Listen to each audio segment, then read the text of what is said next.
Ok. Entonces, desarrollamos las ecuaciones de hidrostática. Aquí están los apuntes, ahí están. Desarrollar la ecuación de hidrostática mediante un ejercicio de balance de fuerza sobre un elemento de fluido de forma hexaédrica. Y después analizamos la hidrostática de un gas ideal, que nos dice la presión en un punto en Z, a una altura Z, va a ser igual a la presión de referencia, donde yo tenga el Z igual a 0, por esta magnitud. Esa va disminuyendo con la altura. Y el ejercicio planteado era desarrollar las ecuaciones de hidrostática para un gas ideal donde la temperatura varía linealmente con la altura. Y nos da la razón de variación.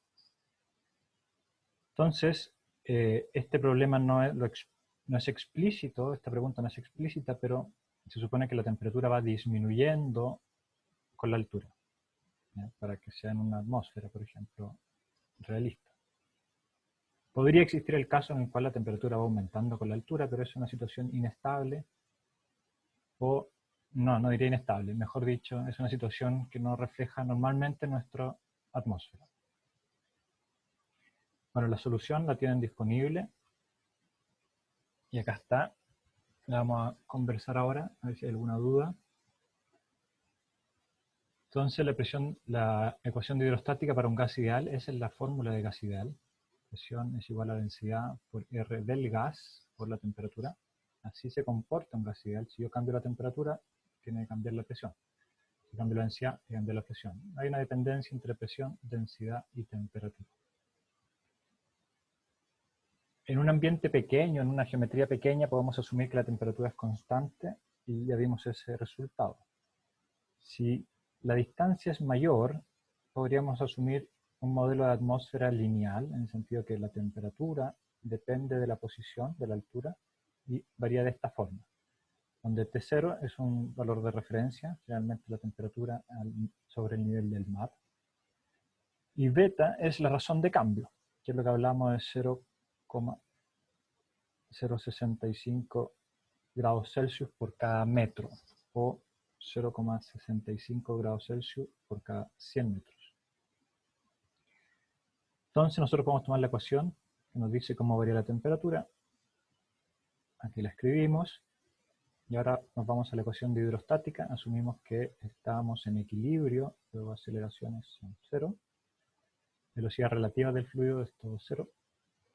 Y esta ecuación nos dice que en X e Y no sucede nada, en el sentido que son superficies horizontales, son superficies de presión constante o isobáricas. En cambio, la dirección Z, podemos derivar de esta ecuación en la componente Z, donde actúa la gravedad, nos queda esta ecuación. Ahora, a partir de la ley de gas ideal, vamos a reemplazar la densidad. Acá está hecho, entonces tenemos la ecuación de hidrostática en la dirección Z, separamos variables, reemplazamos densidad por P partido por RT, ¿de acuerdo?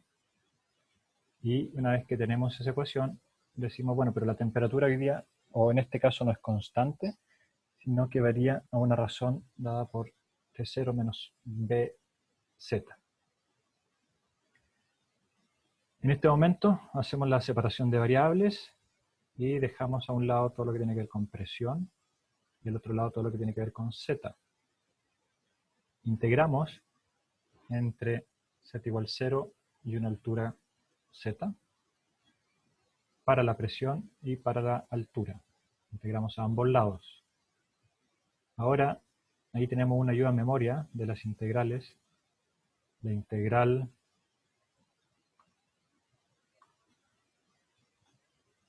a ver si se ve bien ahí. La integral de 1 partido por x de x es el logaritmo de x, eso lo conocemos.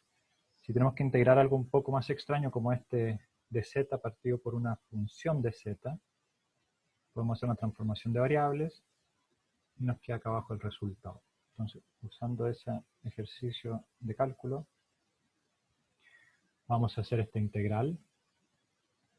En el lado izquierdo primero hacemos la integral de dp partido por p y nos queda el logaritmo en el límite superior menos el logaritmo en el límite inferior, que llamamos P0.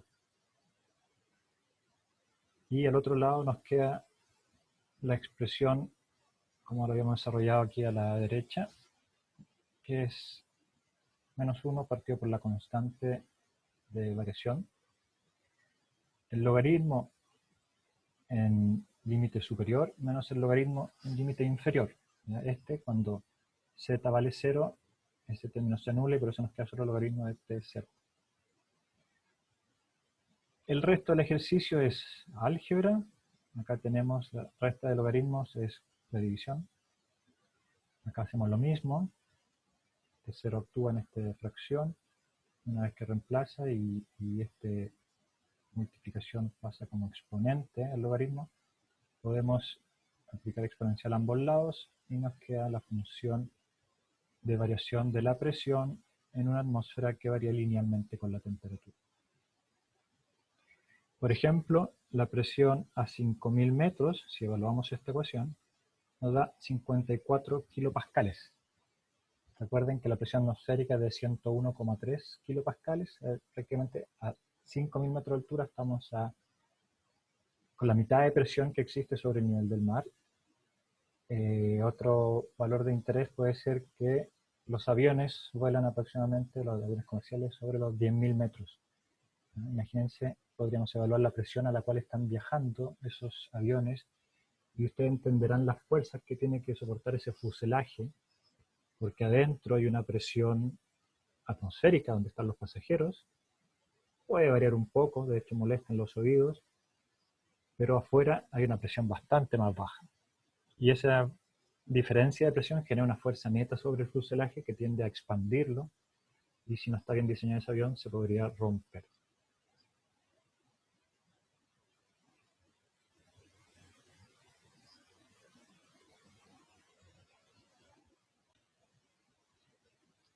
El siguiente caso que nos interesa explorar dentro de la hidrostática es la hidrostática de un líquido. La diferencia entre la hidrostática de un gas y de un líquido básicamente va a ser el considerar la densidad variable o regida, por ejemplo, por la ecuación de gas ideales, en los casos de los gases. En cambio, en el caso de un líquido, podríamos considerar la densidad como una constante, ¿ya? Siempre es importante mencionar esa asunción que uno hace. Por ejemplo, acá dice, asumimos que la densidad es constante. Casos extremos, donde el líquido es sometido a altísimas presiones y nosotros quisiéramos hacer cálculos muy finos, no podríamos asumir la densidad como una constante. Sí tendríamos que definir cómo se comporta esa densidad. Ahora, la ecuación de hidrostática ya sabemos que si el fluido está en reposo, en la componente horizontal x e y nos dice la variación de presión con respecto a x es 0, la variación de presión con respecto a y es 0. Eso nos permite concluir que la presión solo depende de la componente z. ¿Ya? Nosotros sabemos que si la derivada de la función es 0, la función está en una constante. Entonces, eso se puede aplicar a estas dos ecuaciones, 220 y 221. Ahora, una vez que aceptamos y nos convencemos que la presión depende solo de la componente z, en la dirección z, podemos plantear nuestra ecuación de hidrostática y reemplazar o despejar la presión a un lado y la coordenada z al otro lado e integrar. ¿Ya? Este es un caso más simple que el de gases. La integral es más simple y nosotros terminamos evaluando que la presión va a ser igual a menos la densidad como una constante por la integral de dz más esta constante de integración. Todavía esto es un poco general o teórico. Si lo vamos a aplicar en modo más concreto, imaginemos un estanque donde tenemos una superficie libre y queremos evaluar la presión en la posición z igual menos h. ¿Ya? Esto Una consulta, profe. Dime. En la integral que está arriba, ¿por qué el g sale dentro de la integral y no la considera como como una constante, si se supone que la gravedad es una constante, ¿o no? Por supuesto, por supuesto. De hecho, aquí dice la ecuación 223 es bastante general, en el sentido que aún considera la gravedad como variable. Podríamos acotar aún más y decir, bueno, la gravedad es una constante y también saldría de la integral. Tienes toda la razón en observar eso. Ah, ya. Vale, ¿Ya? profe. Entonces, un caso más específico, vamos sí a asumir que la gravedad es una constante. Queremos evaluar la presión a un punto, a una profundidad h, eso equivale a z igual menos h. Hay que ser riguroso acá en los signos donde yo defino el sistema de coordenadas. Entonces queremos evaluar la presión en este punto. La conocemos en un punto que es la presión atmosférica, en la superficie libre. Ese va a ser nuestro punto fijo en realidad para ir a construir la presión a otro punto a profundidad z igual menos h. Luego, aquí ya está la ecuación donde densidad y gravedad son constantes. Integramos desde z igual 0 hasta z igual menos h. Y nos queda la expresión conocida, presión es igual a ρgh. Aquí tal vez cometimos el error contrario en ser demasiado específico y deberíamos complementar un poco más este desarrollo planteando más o de mejor manera con el rigor matemático que corresponde. Entonces aquí está escrito de buena forma, donde teníamos la derivada de la presión es igual a menos ρg, la derivada de la posición. Integramos a ambos lados. Al lado izquierdo nos queda la presión evaluada en z igual menos h, menos la presión evaluada en z igual a 0. Y al lado derecho nos queda menos ρg, son constantes, y z evaluado en menos h, menos z evaluado en 0. Esta ecuación, la 225, es correcta matemáticamente. Y ahora nosotros vamos a aplicar los puntos, los límites de integración y las hipótesis que ya conocíamos. Por ejemplo, en z igual a 0, conocemos la presión y es presión atmosférica. Luego reemplazamos presión atmosférica. Usamos el álgebra acá para resolver esos signos con este. Y nos queda que la presión a una profundidad z igual menos h va a ser la presión atmosférica más ρgh. Y esta es la que nosotros normalmente vamos a utilizar en problemas de manometría o cuando estemos estudiando las fuerzas sobre superficies, porque veremos que son superficies sumergidas, no son en la atmósfera. Es importante que ustedes entiendan primero en qué sentido aumenta la presión. Eso les va a permitir verificar siempre si están aplicando de buena forma sus ecuaciones. Genera confusión el hecho que z sea igual menos h, ¿no? Pero esto está con todo el rigor matemático y es la ecuación correcta.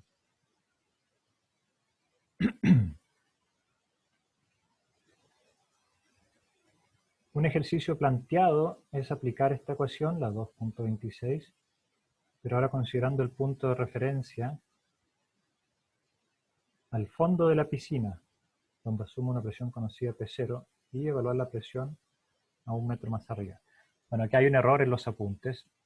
No podemos aplicar 2.26 porque este ya está integrado desde z igual a 0 hasta z igual menos h.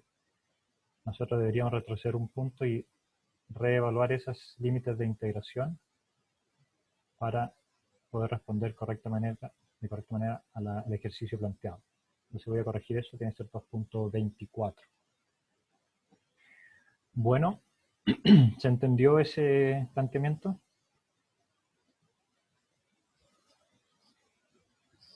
Sí, profe. Perfecto. Una vez que manejamos ya nuestra ecuación de hidrostática, por ejemplo la 226, podemos estudiar problemas de manometría, donde conversábamos antes que un manómetro es un instrumento que nos permite medir la presión relativa a alguna presión conocida. Generalmente el manómetro utilizado en laboratorios y en procesos industriales es el manómetro de Bourdon, que acá vemos una imagen, ¿la ven ustedes? Sí. ¿Ok? Sí. Este manómetro está en el laboratorio de mecánica de fluido, es de los primeros instrumentos que ustedes observan y tienen que preguntarse cómo funciona. Acá hay una imagen de lo que pasa atrás del manómetro. El fluido que queremos medir la presión entra por esta tubería. Esta tubería está conectada a esta, que también es una tubería, pero de forma aplanada. Tiene una sección más bien como una elipse. Entonces el fluido a alta presión va a estar acá adentro, en toda esa tubería. Y al aumentar la presión adentro con respecto a la que está fuera de la tubería, que normalmente va a ser la presión atmosférica o donde se encuentre este manómetro, esta tubería se va a deformar, va a intentar estirarse.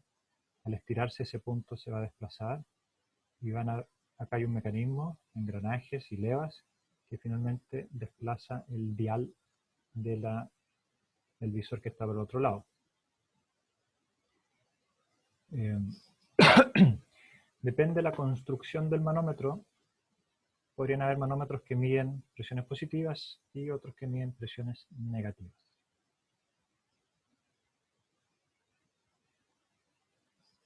Volvemos a nuestro apunte.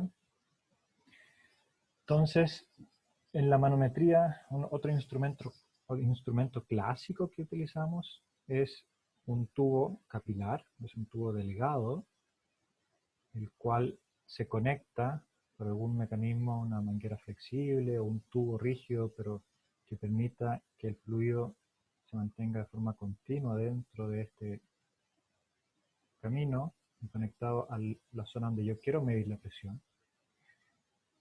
Entonces, la presión en el punto A, si yo me muevo horizontalmente, va a ser una constante por hidrostática. Acá va a aumentar la presión, llegando a un máximo, después va a disminuir la presión y va a llegar de nuevo a un punto constante como el valor que tiene adentro de este estanque. Luego yo puedo medir esta diferencia de columna de agua, en realidad columna de líquido, que no sé cuál es el que estoy utilizando, para comparar la presión adentro con la presión en superficie libre. Si afuera la presión es presión atmosférica, tenemos una densidad del aire, tenemos la densidad de este fluido, que tiene que ser mayor a la del aire para que funcione, si no el fluido saldría hacia arriba. Podemos aplicar la ecuación, está acá arriba, presión en A es igual a la presión atmosférica más ρgh, siendo ρ la densidad del fluido de trabajo que estamos utilizando. Una vez que entienden este instrumento, se dan cuenta que hablar de columna de un fluido es hablar de una presión. Es una unidad utilizada para medir presiones. Metros columna de agua, milímetros columna mercurio, y cualquier fluido en realidad podría ser utilizado. Basta que sea densidad constante para poder aplicar esta ecuación adecuadamente.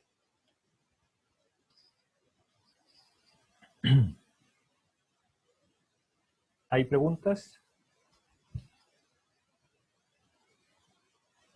No, profe. Ok. ¿Creen ustedes posible que el fluido al interior del estanque sea distinto al fluido de trabajo dentro de este tubo?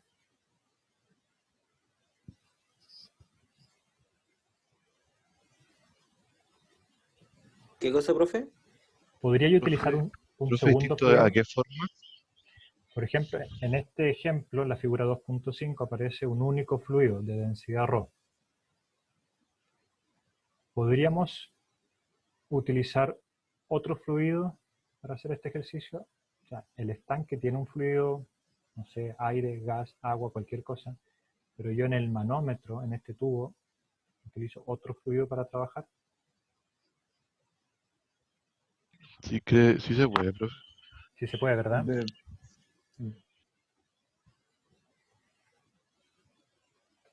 Si es que esta columna, o mejor dicho, si la presión acá al interior es aproximadamente una atmósfera, tendríamos que esa superficie libre estaría acá, ¿verdad? Porque habría equilibrio de presiones, presión atmosférica afuera, presión atmosférica adentro. Pero si la presión al interior es muy alta, esta columna va a subir. Si por alguna razón el tubo contenedor del fluido no es tan largo, yo podría requerir cambiar el fluido de trabajo y poner, por ejemplo, mercurio, que con algunos milímetros de mercurio puedo medir grandes presiones. ¿Cuántos milímetros de mercurio equivalen a una atmósfera? 760 milímetros de mercurio. 760 milímetros de mercurio. Se fijan, en menos de un metro puedo medir variaciones de presión cercanas a la atmósfera. Si lo hiciéramos con agua, necesitamos aproximadamente 10 metros. Por eso uno a veces opta por cambiar el fluido de trabajo para el manómetro. Bien. Otro concepto fundamental que tenemos que manejar muy bien es el concepto de presión absoluta y presión relativa. Lo hemos mencionado esto varias veces ya en este curso. Para efectos termodinámicos necesitamos siempre la presión absoluta, porque eso nos va a dar en qué condición se encuentra la materia. Pero para efectos de mecánica del fluido o de fuerzas ejercidas por los fluidos, es mucho más importante una presión relativa, porque generalmente vamos a actuar con una presión de referencia que es la exterior o la atmosférica. En el caso particular del avión, que conversamos hace pocos minutos, que el avión que está volando a 5.000 metros, por ejemplo, la presión exterior, que es presión atmosférica, pero tiene un valor de 50 kilopascales. Eso significa que las fuerzas ejercidas sobre el fuselaje por la presión interior y la presión exterior van cambiando. Profe, ¿Sí? una consulta, que la clase anterior, cuando explicó el ejercicio de la prueba, respecto a al que tenía aceite y agua, Ya. no alcanzaba a verlo bien, quería saber si uno tiene que aplicar ahí presión absoluta y relativa, o la que uno escoja. Se puede trabajar todo con presión relativa a la que está en la superficie libre sobre el aire en contacto con la atmósfera. Perdón, sobre el aceite en contacto con la atmósfera. ¿Y el agua, cómo en ese caso? Tendría que ser... Si ustedes definen que van a trabajar con presiones relativas, todo el ejercicio es con presión relativa. La presión... Mira, voy a ir a poner ese ejercicio en la pantalla para que lo empecemos bien. Eso lo podemos ver acá en la pauta. Prueba formativa. Pauta. Entonces, la pregunta puntual es sobre el ejercicio 4. Acá está el ejercicio 4. Entonces la pregunta es si trabajamos con presión absoluta o presión relativa. Ambos son válidos. Lo fundamental es que ustedes sean consecuentes con la elección que hagan. Por ejemplo, si dicen que van a trabajar con presiones relativas, podemos decir que la presión atmosférica es nuestro cero. Ahora, ¿por qué es útil en este caso? Porque uno se espera, pero debería explicarlo o al menos mencionar esta suposición. Afuera tenemos presión atmosférica, entonces la fuerza que ejerce el fluido sobre esta pared tiene que ver con la diferencia de presión entre adentro y afuera. Si afuera hay presión atmosférica, a mí me importa cuánto más sobre la presión atmosférica encuentre adentro. Por otro lado, si nuestro punto de referencia es la superficie libre y decimos que ahí hay una presión atmosférica de 101,3 kilopascales, perfecto, vamos a encontrar una presión absoluta en estas superficies, pero la fuerza neta va a ser restada de la fuerza que ejerce la presión por afuera. Y la diferencia va a ser la misma que calculamos si fueran fuerzas de presiones relativas. ¿Se entendió ese concepto?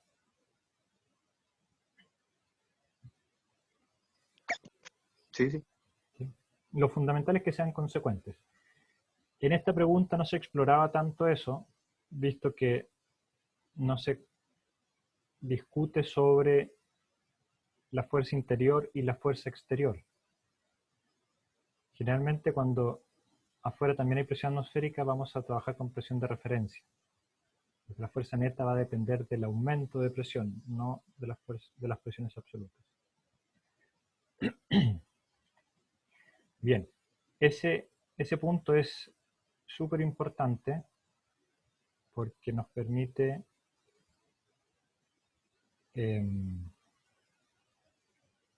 nos lleva a la dinámica de los fluidos donde la diferencia de presión es la que genera fuerzas, no el valor absoluto de la presión.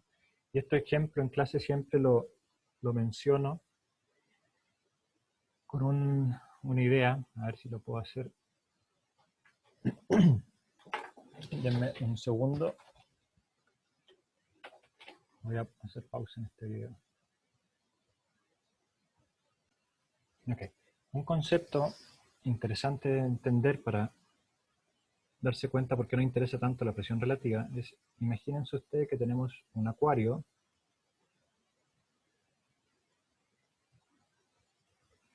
y ese acuario está lleno de un líquido. ¿Ok? Yo puedo dividir ese acuario en dos partes. Por ejemplo, puedo poner una barrera que lo divide. Y esa barrera podría ser de un material tan ligero como el alusafoil, estas láminas de aluminio que se usan en la cocina. En estas condiciones, donde a ambos lados tenemos presión atmosférica en el mismo nivel, ¿creen que esa hoja de aluminio resiste las fuerzas generadas por el fluido?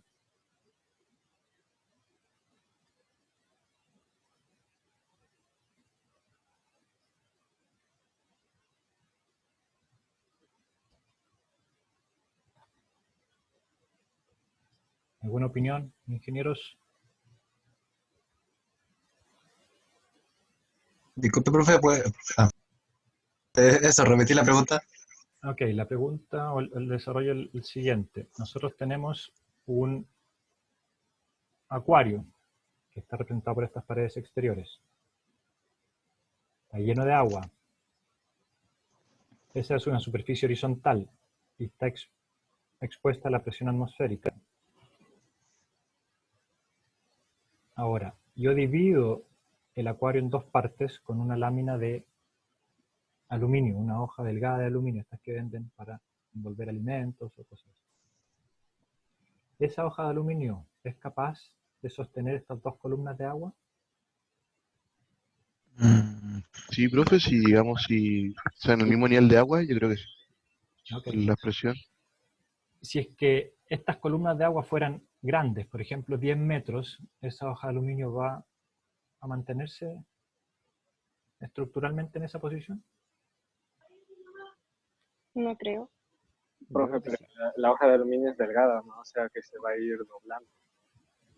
Ya, pero si nosotros analizamos las fuerzas que tiene este sistema, nosotros podemos observar que acá arriba vamos a tener una presión pequeña o una fuerza pequeña, y acá abajo una fuerza grande, ¿sí?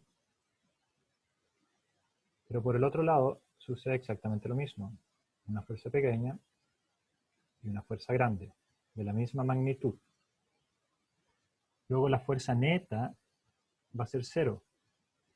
Sí es verdad que la hoja de aluminio se va a sentir comprimida, pero siendo un metal, probablemente va a resistir, no se va a deformar.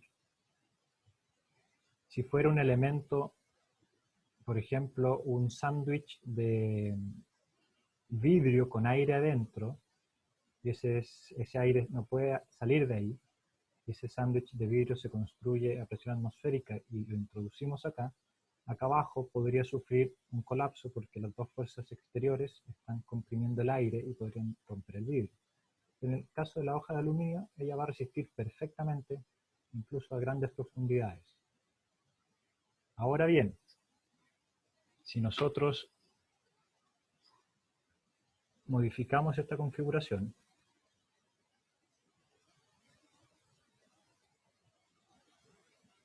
y ahora nuestros lados del estanque no tienen el mismo nivel, por ejemplo, al lado izquierdo mantenemos la superficie original, al lado izquierdo, pero ahora al lado derecho tenemos una superficie a esta altura. Fíjense lo que está sucediendo con el diagrama de fuerzas. Tenemos en rojo nuestros datos de, por ejemplo, nuestros datos de superficie libre. Acá tenemos presión atmosférica. Entonces, como acá hay una fuerza neta hacia la derecha, esta hoja de aluminio va a sufrir una deformación inevitable en la parte alta. Se va a deformar y se va a romper. En la parte baja, nosotros vamos a tener, o digamos en la parte sumergida, vamos a tener nuevamente un diagrama de fuerza distribuida donde vamos a tener una diferencia neta entre esa fuerza y esa fuerza, generando una fuerza neta hacia la derecha. Y eso también va a destruir el aluminio. Entonces, solo porque la diferencia de presiones es distinta, genera una fuerza neta que destruye el material. Por eso es la importancia de manejar el concepto de fuerzas relativas y fuerzas absolutas. Perdón, presiones relativas y presiones absolutas, donde nuestro interés generalmente se va a centrar en las presiones relativas.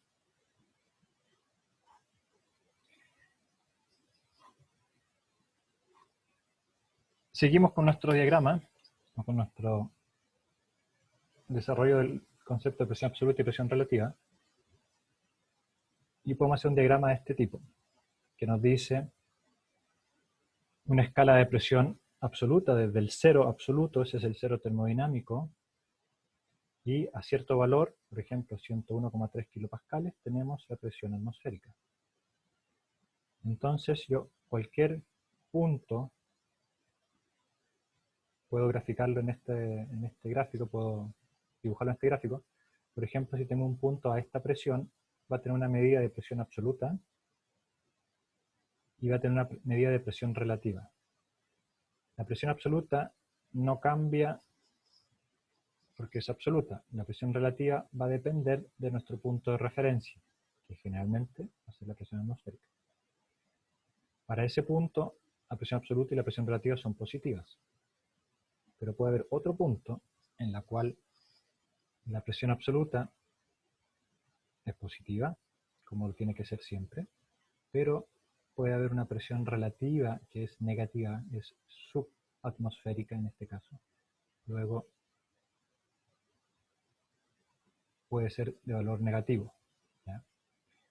Cada vez que ustedes vean el valor... Sí, pregunta. Por ejemplo, en un manómetro, cuando nosotros vamos calculando la presión a distintas alturas del tubo hacia abajo, nosotros lo que estamos calculando en realidad son presiones relativas en ese ejercicio, ¿no? Así es, son las presiones ya, vale. Con respecto a la presión atmosférica, porque utilizamos la ecuación de hidrostática a partir de la superficie libre y bajamos. Entonces siempre es... Bueno, ojo ahí, perdón. Si ustedes usan esta ecuación, SPA es presión absoluta. Si decimos que la presión atmosférica la vamos a considerar nuestro cero, ahí el PA va a ser presión relativa. ¿Sí? Ya sí entiendo. Lo que pasa es que de repente hay que calcular, o he visto ejercicios en los que hay que calcular la presión donde está la superficie libre y ahí hay presión atmosférica. Pero de repente hay que calcular a 2 metros bajo la superficie libre. Entonces ahí ya tendríamos tendríamos que calcular una presión relativa, ¿o no? Lo podemos hacer de las dos formas. Lo importante es que ustedes sean consecuentes. Cuando vayan a calcular una fuerza, por ejemplo, tienen que darse cuenta que por afuera también hay una fuerza, porque hay una presión. ¿Ya? Por eso, no es equivocado hacerlo de uno u otro modo, pero una vez que eligen el modo, o el punto de referencia, o la condición en la cual lo van a hacer, tienen que ser consecuentes cuando hagan los cálculos de fuerzas. Hay un ejercicio ese que está en la plataforma eLearn, vamos a buscarlo ahora, voy a hacer de nuevo. No, terminemos con esto. Acá tenemos un cuadro que habla de unidades de presión y equivalencias. Entonces, por nuestra naturaleza, que vivimos en la atmósfera de la Tierra, nuestra referencia básica es una atmósfera. En pascales son 1,013 por 10 a la 5 pascales o 101,3 kilopascales. En PSI, que son son libras por pulgada cuadrada, pound per square inches, son 14,7. En milímetros de mercurio, 760. Pulgadas de mercurio, 29,9. Metros columna de agua, 10,33. Existen otras unidades como bar también que pueden utilizar. Este ejemplo busca mostrar cómo aplicar primero la ecuación de hidrostática y segundo evidenciar el concepto de presión absoluta y presión relativa y la importancia que tiene en la termodinámica. Por ejemplo, tenemos una superficie libre, en la cual hay presión atmosférica. Yo declaro mi origen de la coordenada z sobre esa superficie libre y positiva hacia arriba. Y vamos a utilizar un tubo metálico, rígido, indeformable, y va a estar lleno de agua. ¿Ya? Ya está conectado a este fluido.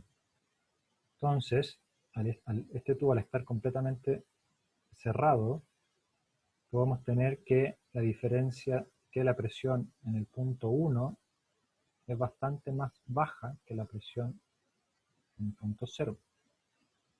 ¿Ya? Aplicando la ecuación de hidrostática, vemos que al ir subiendo la presión tiene que bajar. Esto se puede hacer, primero llenamos el tubo, lo sumergimos en el agua, de modo que no se nos salga el líquido, y después lo levantamos con la tapa, ¿no? Lo hacemos emerger, y cuando estemos llegando al punto más alto, ustedes lo pueden hacer con un tubo de PVC, conduit, ingenierías de agua. Prueben un día, no necesitan mucha diferencia, pueden ser con medio metro, se van a dar cuenta de lo que pasa. Entonces, llegan a esta configuración donde el tubo está afuera de la piscina y se aplican la ecuación de hidrostática, van a tener que la presión en cero es presión atmosférica, y la voy a dejar como, debe ser el ejercicio como presión absoluta, 101,3 kilopascales, y la presión en 1 es la presión atmosférica menos ρgz1, y en este caso, con los datos del problema que tenemos, nos va a dar 1,3 kilopascales. La Z, la altura, son 10 metros, entonces la presión es bien baja. Para la mecánica del fluido dice, bueno, hay una presión baja, pero el cilindro es tan rígido y sólido que no me importa, simplemente hay una presión baja.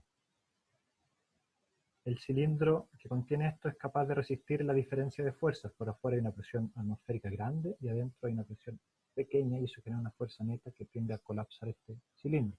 Pero el cilindro metálico lo va a resistir. Si está bien diseñado, obviamente. Entonces tenemos una presión bajísima.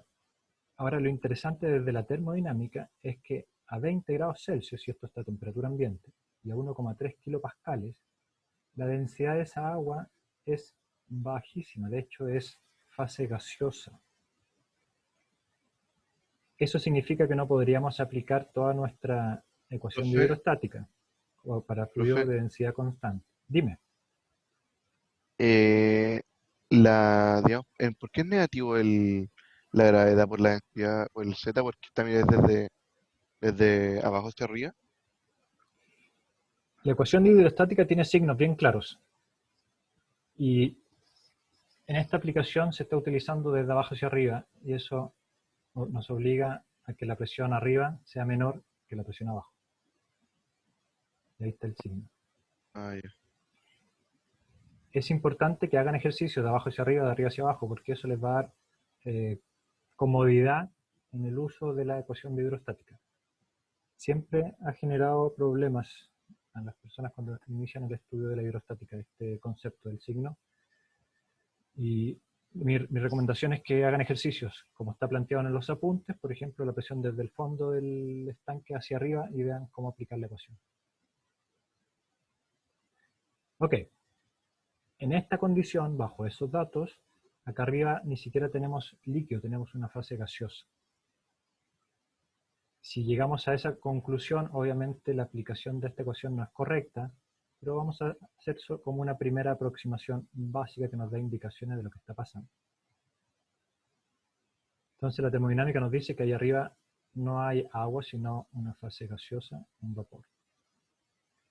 Si utilizamos el concepto de presión relativa, decimos la presión atmosférica es igual a 0. Aplicamos nuevamente nuestra ecuación de hidrostática y llegamos a que tenemos menos 100 kilopascales en el punto superior de este estanque, de este cilindro. ¿Ya? Y ahí uno dice, pero ¿cómo presión negativa? Menos 100 kilopascales. Bueno, porque es relativa y no es absoluta. ¿Sí?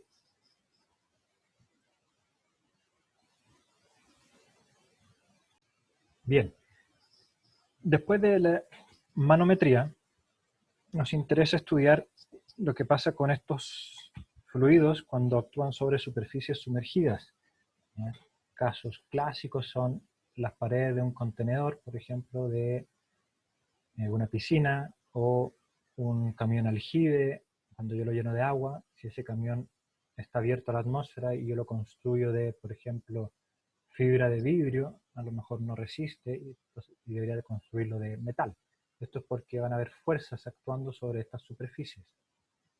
Para estudiar esas fuerzas, vamos a hacer un ejercicio. Ya esta es la forma de derivar las ecuaciones que después aplicamos. Pero en conocer cómo se derivan las ecuaciones, eso es fundamental para poder aplicarlas de buena forma. Entonces, este esquema dice lo siguiente. Tenemos una superficie libre. Arriba tenemos aire, generalmente, y abajo tenemos un fluido de densidad conocida. En este fluido hay un objeto sumergido que es plano. Acá hay dos vistas. Ese símbolo significa que hay un corte, ¿ya? Y está abatido el plano. Esta es la vista de planta, o normal a la superficie, y esta es la vista lateral, donde yo veo solo el espesor de la superficie. Es importante que entiendan esta figura. Si no la entienden, deténganme y tratamos de explicarlo mejor. Esta superficie inclinada, plana, está en un ángulo θ con respecto al horizontal. Tenemos un sistema coordenado Y que nace en la proyección de esta superficie hasta la superficie libre. Ahí definimos nuestro sistema coordenado. Y va a lo largo de la superficie y X sale de la pantalla. Si abatimos ese sistema coordenado X, Y, acá lo vemos, se ve la forma que tiene esta superficie. Bueno, lo que nosotros queremos estudiar es la distribución de fuerzas que se genera sobre esta superficie. Si tuviéramos que dibujarlas, acá tenemos una distribución de fuerzas que es una fuerza pequeña acá abajo, un poco más grande, y finalmente más grande. Eso es porque va aumentando la presión a medida que voy desplazándome hacia la profundidad de ese fluido. Hay una presión baja, hay una presión alta. Por lo tanto, a áreas iguales vamos a tener fuerzas pequeñas y fuerzas más grandes. Entonces nosotros queremos estudiar cuál es la fuerza resultante finalmente sobre esta superficie y dónde actúa. en qué parte de la superficie va a actuar esa fuerza y qué magnitud va a tener. Para eso, nosotros tomamos una sección pequeña de área de A, visto desde del campo, desde lateralmente, vemos que nos da eso una longitud de Y, un delta Y, que está a profundidad H. Luego la fuerza, que llamamos de F porque es una diferencial de fuerza, después la vamos a integrar sobre toda la superficie. La fuerza que actúa sobre ese delta área depende de la presión a profundidad H. Nosotros ya conocemos esa ecuación, de hecho es presión en superficie más ρGH. Y como conocemos la geometría del problema, el ángulo θ, podemos relacionar Y con H y el seno del ángulo. Luego podemos decir que el seno del ángulo es H partido por Y y la presión en la superficie, presión igual presión en la superficie más ρGH queda expresada de esta forma. Acá estamos trabajando con presiones relativas.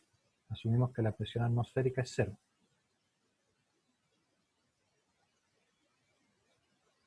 Conociendo la presión frente al área de interés, podemos calcular ahora la fuerza sobre esa área, ¿ya? Que tiene que ver con la presión en ese punto por el área. ¿Ya? Si estos son elementos diferenciales, vamos a tener un delta fuerza, una pequeña fuerza que actúa solo sobre esa área. Y la fuerza total va a ser la integral sobre toda el área de este dF.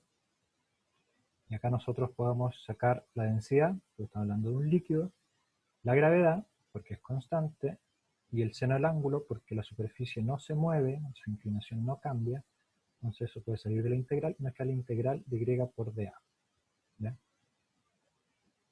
Ese integral sobre el área de Y por dA está relacionado con el primer momento de área.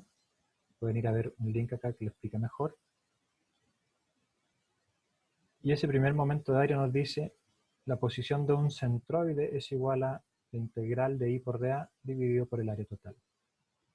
Entonces nosotros damos cuenta que esta integral I de A puede ser reemplazado por área por la posición del centroide de esa área.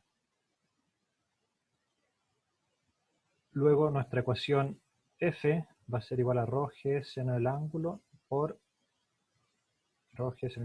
el área y la posición del centroide. Reorganizamos y volvemos a combinar el seno del ángulo con Y del centroide y vamos a encontrar que